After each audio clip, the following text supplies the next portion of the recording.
नमस्कार बच्चों, आइए बच्चों आज हम इस वीडियो के माध्यम से 8th ग्रेड अभ्यास पुस्तिका कक्षा 5 विषय पर्यावरण, इसके अंतर्गत हम देखेंगे पार्ट 5 बीज बीज बीज।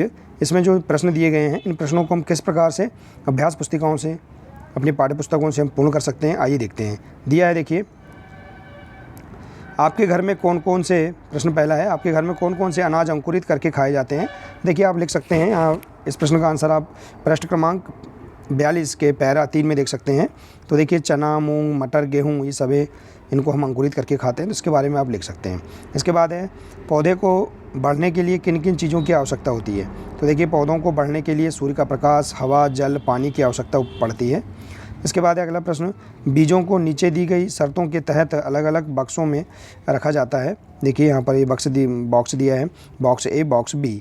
अब देखिए, भिगोए हुए बीज, किसमें बीज सबसे तेज़ी से उगेंगे। देखिए, यहाँ हम बीज को जब भिगोते हैं तो वह बीज सबसे तेज़ी से उगेगा।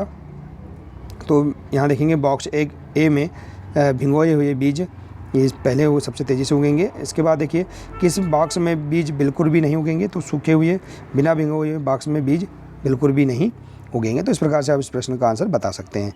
इसके बाद अगला प्रश्न, क्या बीज घुमक्कड़ होते हैं, उनके एक स्थान से दूसरे स्थान तक जाने के माध्यमों को लिखिए। तो देखिए, हाँ, बीज घुमक्कड़ होते हैं, अर्थात एक स्थान से दूसरे स्थान पर जाते हैं। ये हवा, पक्षियों के पैर द्वारा, पंख द्वारा और नदी के पानियों के द्वारा भी एक स्थान से दूसरे स्थान पर जाते हैं। इस प्रकार से आप इस प्रश्न का आंसर लिख सकते हैं। ठीक है बच्चों, देखिए पेज नंबर 88 में दिया है यह सभी प्रश्न। इसके बाद आइए पेज नंबर 89 में देखेंगे कि जो प्रश्न दिए उनके आंसर हम किस प्रकार से पूर्ण कर सकते हैं। दिया है प्रश्न, रीना अपने मौसी के घर घूमने आई थी। उसकी मौसी ने रात भर से भिगोए हुए चने खाने के लिए दिए, जिसे रीना ने बड़े मज़े से खाया। रीना के दिमाग में कुछ प्रश्न आ रहे थे, जिनके उत्तर आप दीजिए। देखिए, इसे आप देख सकते हैं पृष्ठ क्रमांक 42 पैरा 1 और 8 में।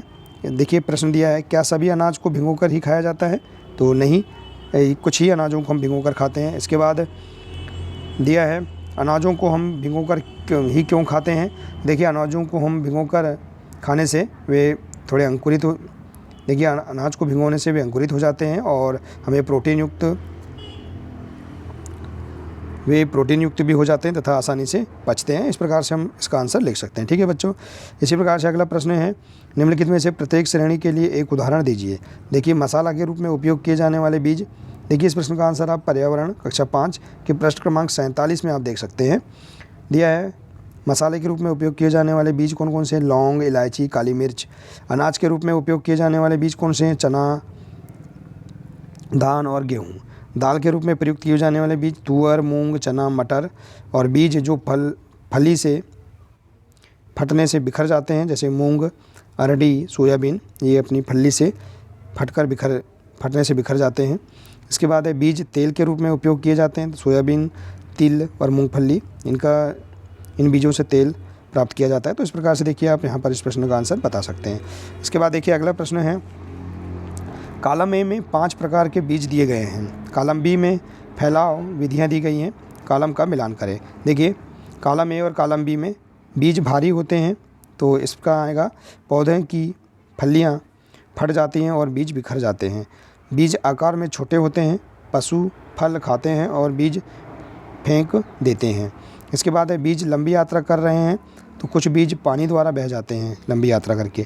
और इसके बाद है, बीज पर हुक लगे होते हैं, तो फल या बीज पशु से चिपक जाते हैं। और बीज हल्के होते हैं, तो बीज हवा से उड़ते हैं। तो इस प्रकार से देखिए, बीज ये घुमक्कड़ भी होते हैं। इस प्रकार से एक स्थान से दूसरे स्थान पर इन माध्यमों के द्वारा पहुँचते हैं। तो आप ऊपर दिए गए जो एक प्रश्न है उसका आंसर भी आप यहाँ से लिख सकते हैं। ठीक है बच्चों, तो इस प्रकार से पेज नंबर 89 में दिए गए सभी प्रश्नों के आंसर आप लिख सकते हैं।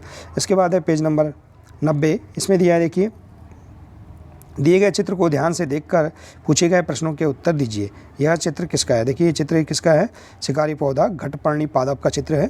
इसके बाद है, यह अपना भोजन कैसे करता है। यह अपना भोजन पत्ते के शीर्ष भाग पर घड़े की आकृति पर कीट को फंसाकर भोजन करता है। तो इस प्रकार से यह अपना भोजन करता है और यह एक विशेष प्रकार का पदार्थ भी स्रावित करता है। ठीक है, तो इस प्रकार से आप आंसर पाठ्यपुस्तक से पृष्ठ क्रमांक 48 से आप देखकर लिख सकते हैं। ठीक है बच्चों, इसी प्रकार से देखिए, अगला प्रश्न है, बीज कई माध्यमों से हवा, पानी से जानवरों और फटने से फैलते हैं। दिए गए चित्रों के बॉक्स में लिखें, यदि बीज पानी से जाते हैं तो W लिखें, और यदि जानवरों के द्वारा जाते हैं तो A लिखें। यदि हवा में जाते हैं तो R लिखें, यदि फटने से होते हैं तो E। देखिए इस प्रकार से आप यहाँ पर प्रश्न क्रमांक 48 में देख सकते हैं। तो देखिए यहाँ पर आप लिख सकते हैं, देखिए मटर ये क्या होता है, फटने से जाते हैं, तो यहाँ पर आप लिख सकते हैं E। ठीक है, यहाँ पर E लिख देंगे। इसके बाद देखिए ये क्या है, इसके बाद देखिए पपीता, पपीता छोटे होते हैं, ठीक है, खाने से जाते हैं, तो हम यहाँ लिख देंगे जानवरों द्वारा, देखिए W लिख सकते हैं। इसके बाद देखिए अगला है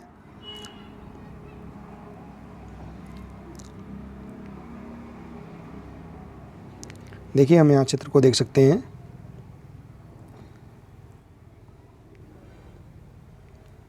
देखिए यहाँ फल दिए हैं, कुछ फल, ये फलों को जानवरों के द्वारा खाए जाते हैं, तो हम यहाँ W भी लिख सकते हैं। ठीक है, और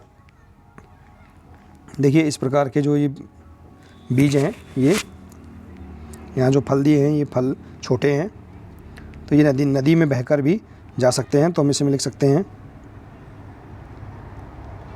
R लिख सकते हैं। ठीक है, तो इस प्रकार से आप यहाँ इस प्रश्न का आंसर लिख देंगे। इसके बाद देखिए अगला प्रश्न है, तालिका पूरी करो। देखिए बीज का नाम, बीज का रंग, आकृति का चित्र बनाओ और ऊपरी सतह। तो देखिए बीज मूंग का रंग कैसा होता है, हरा, इसके चित्र हम इस प्रकार से बना सकते हैं, और इसकी सतह है कठोर। चना, देखिए इसका रंग होता है भूरा, इसका चित्र बना सकते हैं, और इसकी सतह क्या होगी, ऊपरी सतह कठोर होती है। मटर, इसका रंग होता है हरा, और इसके बाद देखिए इसका हम चित्र बना सकते हैं, और यह मुलायम होगा। इसके बाद देखिए पपीता, ये हरी या पीले इसका होता है बीज, देखिए बीज का रंग हरा या फिर सफ़ेद होता है, तो इस प्रकार से लिख सकते हैं, और इसकी ऊपरी सतह होती है मुलायम।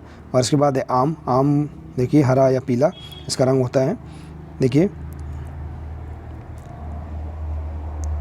और इसकी ऊपरी सतह होती है मुलायम। तो इस प्रकार से आप इस प्रश्न का आंसर बता सकते हैं। ठीक है बच्चों, देखिए तो बच्चों हम बहुत ही सरल तरीके से यहाँ पर दिए गए सभी प्रश्नों के आंसर हम इस प्रकार से पाठ्यपुस्तकों से पूर्ण कर सकते हैं। ठीक है, यहाँ निर्देश दिए गए हैं, निर्देशों का पालन करते हुए आप प्रश्नों के आंसर पूर्ण कर सकते हैं। ठीक है बच्चों, तो आशा है कि आपको इसके अंतर्गत सभी प्रश्न समझ में आ गए होंगे।